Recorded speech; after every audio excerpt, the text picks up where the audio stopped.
Aujourd'hui, nous allons choisir un patron d'un magazine vintage. Il s'agit du Burda de juin 1986. Et qui dit patron vintage dit machine à coudre vintage. Enfin, si elle fonctionne, et j'espère qu'elle fonctionne. Vous l'avez peut-être vu dans ma vidéo précédente parce que je l'ai entièrement nettoyée et huilée. Elle était dans un état catastrophique. Pour la petite histoire, cette machine appartenait à mon arrière-grand-mère qui est décédée en 1990 et la machine à coudre a dormi dans un grenier depuis. Elle était peut-être même déjà au grenier depuis plusieurs années avant son décès.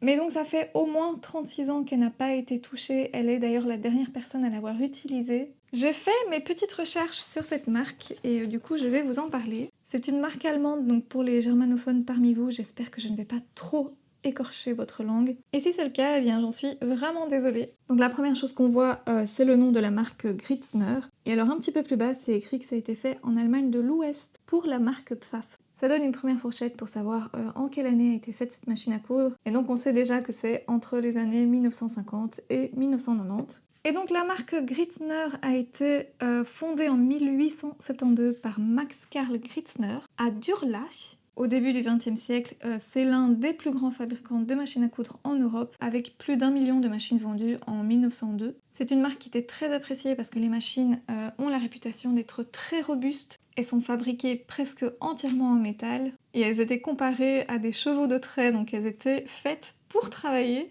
Et à partir des années 1930, alors, la marque a connu plusieurs fusions. Elle a d'abord fusionné avec Kaiser, qui était aussi une autre marque de machines à coudre. Une marque qui était fondée en 1864 par deux frères John et Friedrich Kaiser. Et les deux marques ont fusionné en 1931. Et à l'arrière de la machine, derrière le moteur, vous avez une petite plaque avec le numéro de série de la machine sur laquelle il est inscrit Gritzner Kaiser.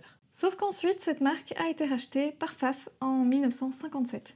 Et jusqu'ici, il m'a été impossible de déterminer l'année exacte de la construction de cette machine, même avec le numéro de série. Mais d'après mes petites recherches sur internet, elle devrait dater entre 1965 et 1972. Donc c'est clairement une machine qui a plus de 50 ans. J'ai miraculeusement trouvé sur internet le manuel d'instruction. Alors ici c'est le manuel de la Pfaff 18. Ce modèle en particulier, si vous cherchez sur internet, vous allez voir exactement la même machine avec des marques différentes. Bon, ma vidéo s'est coupée, mais ce n'est pas grave, en gros je vous expliquais. Vous pouvez trouver exactement le même modèle avec la marque Gritzner, avec la marque Kaiser, avec la marque Dorina aussi, et en fait c'était toutes des marques qui appartenaient à Pfaff. Et maintenant qu'elle est propre et que vous connaissez son histoire, voyons si elle est encore capable de coudre un vêtement. Et pour ça, rendez-vous dans la prochaine vidéo où je vais vous réaliser un modèle Burda de juin 1986 et où je vous montre comment adapter un patron du commerce grâce à votre patron de base. En attendant, prenez soin de vous et je vous dis à bientôt dans une prochaine vidéo.